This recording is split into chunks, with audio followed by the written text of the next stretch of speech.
So I watched season 2, and I thought it was pretty great. So Squid Game season 2 is definitely a very interesting conundrum, okay? I've been kind of on the fence about watching it, but I saw a few clips on TikTok. Of course, to you people on TikTok, thanks for spoiling like half of it for me. But trying to keep it spoiler free. Just starting off, if you don't want to even hear me yap, I thought it was pretty good. It definitely kind of cuts off a little bit at the end. So if you want to watch it, definitely do. I think it is one of those things where you kind of want to binge it. That's just how good it is for me, okay? That's exactly what I did. I actually binged all 7 episodes. But in terms of the overall arcing story, I think it doubles what the last season did tenfold. I really think it's that good. Like I loved every bit of it. I think that they improved on the sets. I think they improved on the acting. I think that they improved on the pacing. Like everything was better in this one by far. Okay. The only thing I have an issue with is that it took so long.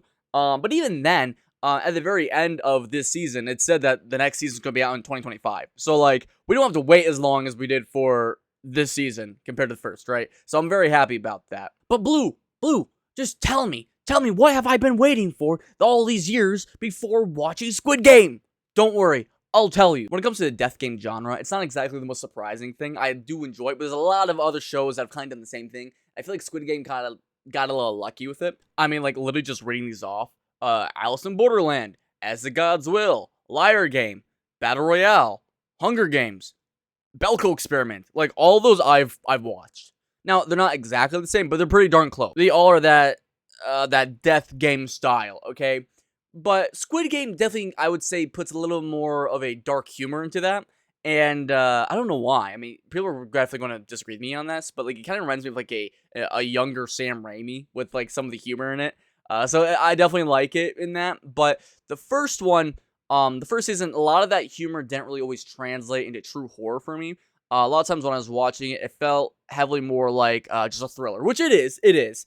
But in this one, there's a lot more of that depth when it comes to the acting and the drama that's ensuing that you actually want to care. It's not just, okay, well, what's going to happen? Not just sitting back like, well, this doesn't end somehow, you know? In this one, all this cards, we already know what's going to happen. We already know that the equivalent of going into this game, right? So when you see our main character essentially come back, and don't tell me I'm spoiling, okay? It's all in the trailer, okay? When you see your main character come back, he's essentially trying to find a way to stop these games, right? And in doing so, he goes through a lot of hell, and you can see him just become very grizzled throughout time, okay? Very calloused, and I don't know. I made him a sucker for it, but it's pretty cool. It's pretty badass.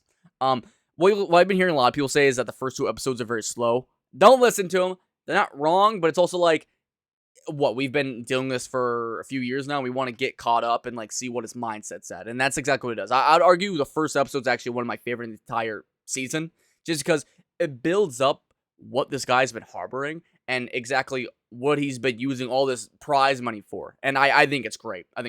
And I mean, I can speak about a few things, but as a former actor myself, I do want to at least bring some of these actors up, which I think did a phenomenal job. So, Lee Jung-jae, I think that's how I say it. I'm going to butcher these names. So, obviously, the main character, wonderful job this season. He came off as very grizzled. Not my favorite one, though.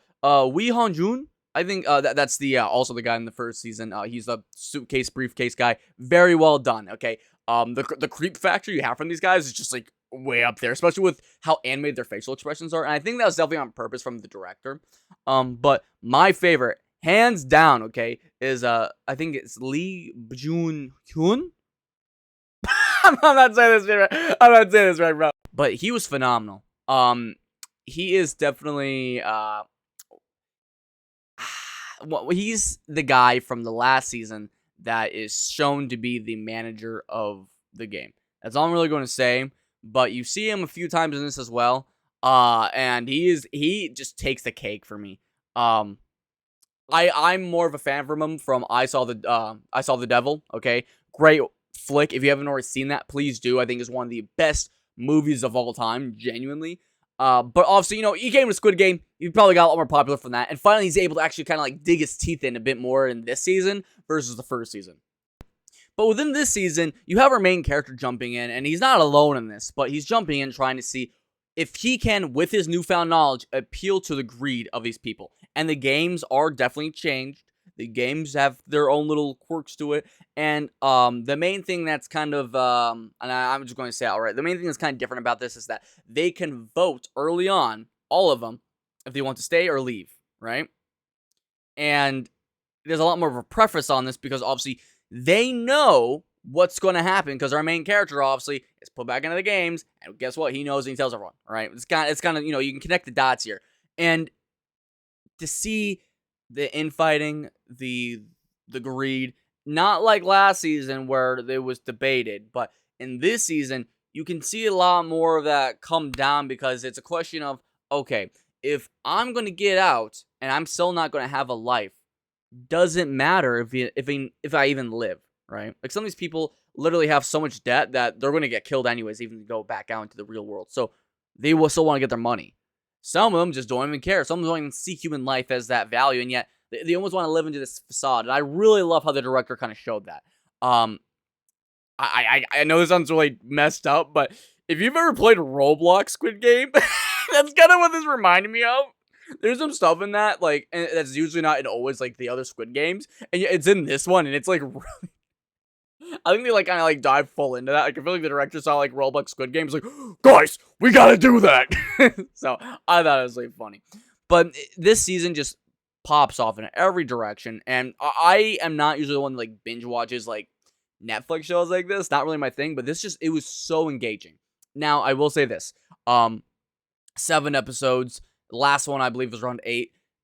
I do feel like at the end, I would have liked a little bit more to sink my teeth into, because it kind of does end abruptly. The nice thing is that it tells us that there is going to be next season coming very soon, as I told you before. However, that doesn't really, like, make me feel like this whole season had a nice little bow tie conclusion. But it still was a very good season nonetheless, and don't let that turn you away. Like, I think that this season and the next season are going to pop off heavily.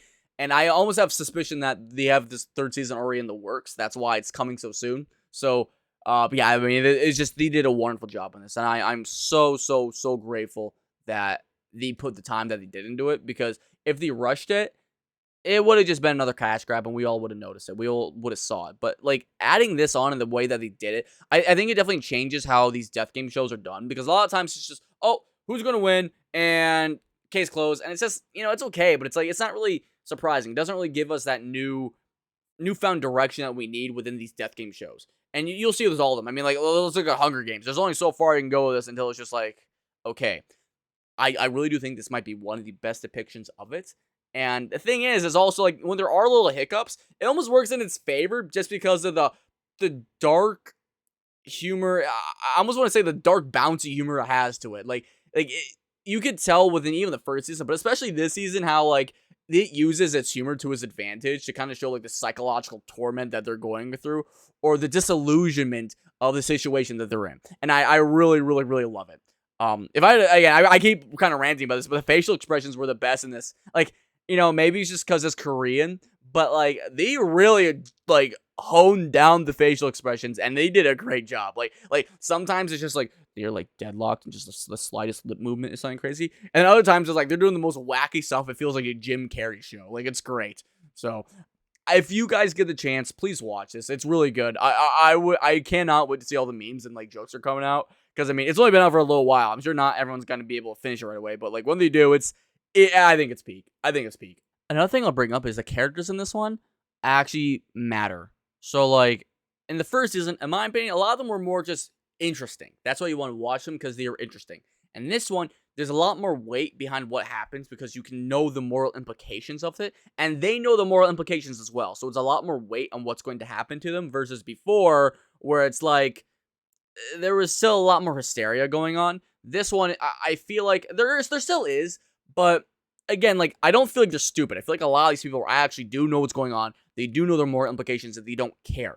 And that's when you see these people obviously go through these horrific events, and obviously, a lot of them die. You have this visceral reaction to it that it's almost melancholic, and I love what they did. I really do. I think it fit this show perfectly, and that's why I like season 2 so much more. So, I'm telling you guys, this is, like, for me, like, an 8 out of 10, maybe even more. Like, I really like it. I really do. So, yeah, Squid Your Game up. Yeah, Squid your game up, guys. I don't know. Oh my god. Subscribe to Blue Digit. What? Do it now. Hello. You are a cow. Yeah. Yeah. Subscribe to Blue Digit or else.